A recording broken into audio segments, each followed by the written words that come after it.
dəfə demişik. İki, qiyamət qopmaz elm götürülmədikcə. Qiyamət qopmaz elm götürülmədikcə.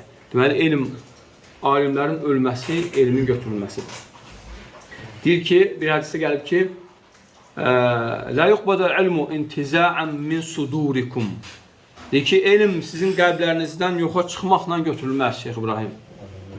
Deyir ki, elmdir, alimlərin getməsi ilə götürülür.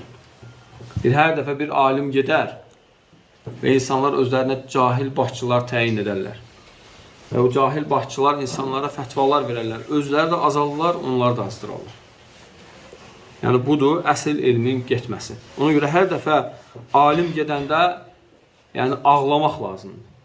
Ki, Allah Azə və Cəllə, yəni, ona görə alimlərə dua etmək lazımdır. Elm əhlinə dua etmək lazım ki, Allah Azə və Cəllə onları qorusun.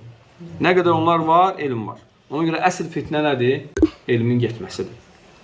Biz keçən dərsdə izah etmişdik. Nəyə görə Həccacın vaxtı daha çox fitnəlidir, fitnə az idi, amma yəni kimin vaxtında?